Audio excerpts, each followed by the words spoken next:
that's a mouthful.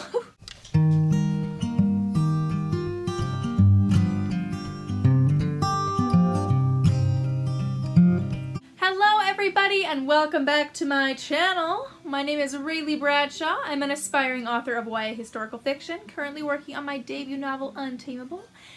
And Preptober is still in the air and everybody's doing their Preptober videos, and even though I did already kind of talk about Preptober in my last video, I do want to still explain to you guys what I'm doing for NaNoWriMo this year, my project and all of that. And then magically, Rebecca Rodriguez tagged me in this Preptober tag, which answers all of the questions that I was going to address anyways. So I figured why not just cook two patties in the same griddle and tell you about my NaNo project here in this tag. So here we go. This is what we're doing. I've got my Harvest Blend tea from Trader Joe's in my cute little fox mug, and here we go. Let's get into this. Question number 1 is, what are you planning on writing for NaNo this year? I'm actually going to be working on the same project this year that I was working on for NaNo last year, which is my debut novel, Untamable.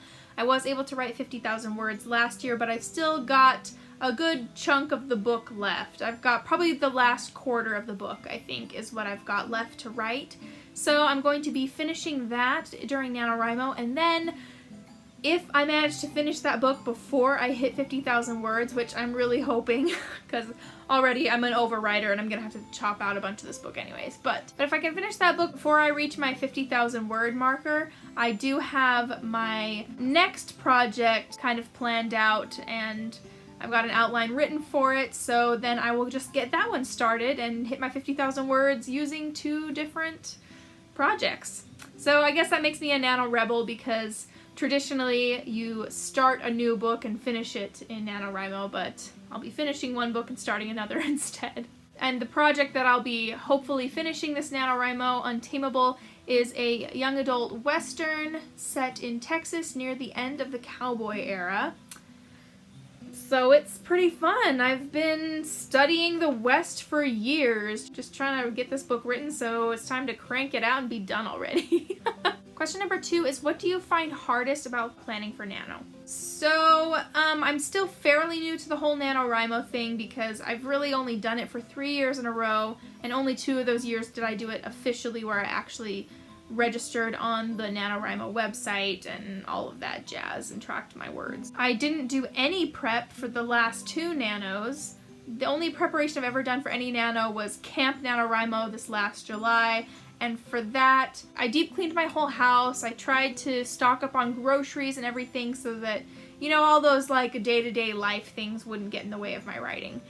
But for NaNo this year, I'm really not doing much prep. I mean, I did a little bit of outlining for my next work in progress, which is a historical thriller with paranormal elements. It's kind of a misunderstood monster kind of story, which I might talk a little bit more about that later, but that's just kind of my backup if I do finish my book before I reach 50,000 words. Anyways, other than that, I really haven't done any prep for NaNo, and I don't really plan on doing very much. I will probably still deep clean my house beforehand, but other than that, now that I found that waking up at 5 a.m. I can just get all my words written for the day before my day really begins, it's like I don't feel that pressured to prepare a whole lot because I know I can do this. But who knows, I will probably be humbled.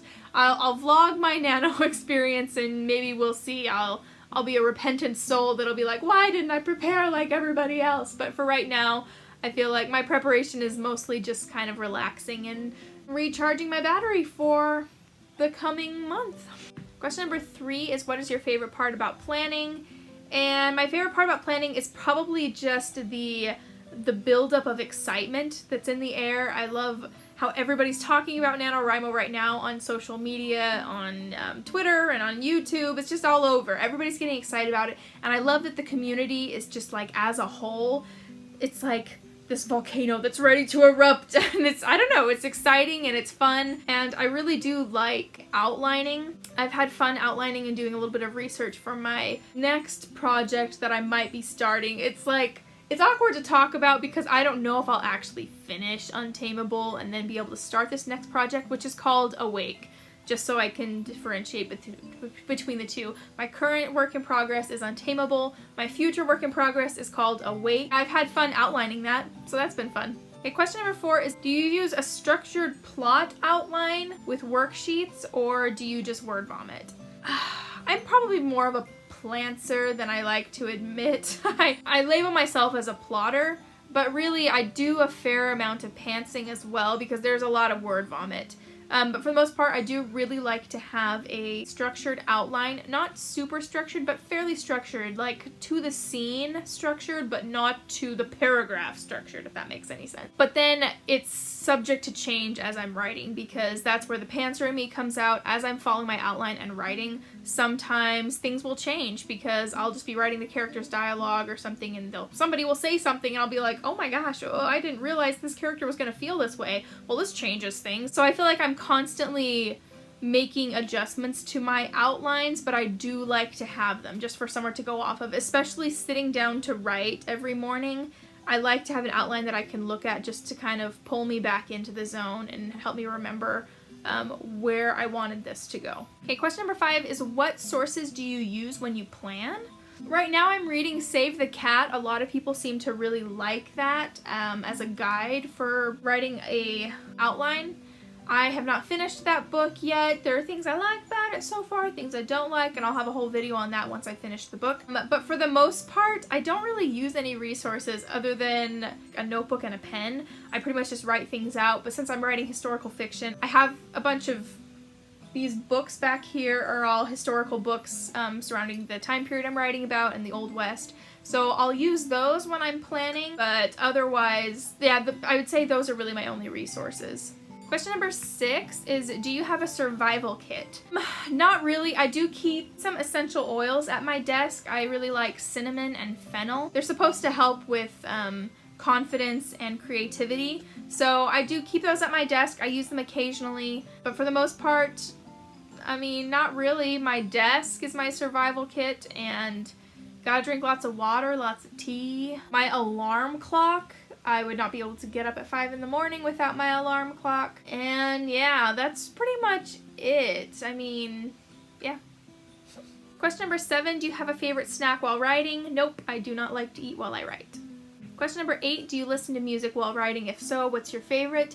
No, I don't like to listen to music while I'm writing. I like to listen to music just before or just after I've written. It kind of inspires me then, but if I listen to it as I'm writing, it serves as more of a distraction than anything else. So I do like to listen to ambient sounds. I'll go on to ambientmixer.com and I listen to a lot of the Western ones. So they have a cattle drive one, and they have an old Western town or ghost town.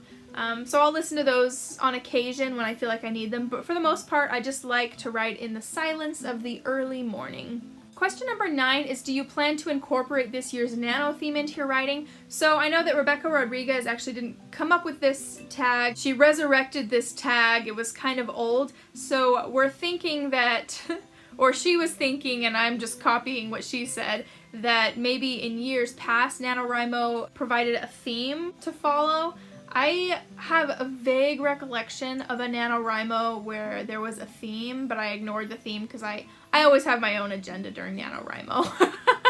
But Rebecca said she couldn't find any theme this year, and I haven't seen one either. I haven't looked that hard, to be honest, but again, I have my own agenda, so it doesn't matter. Even if there was a theme, no, I probably wouldn't be sticking to it because I got things to do. I got things to write, and I can't be following other people's writing prompts.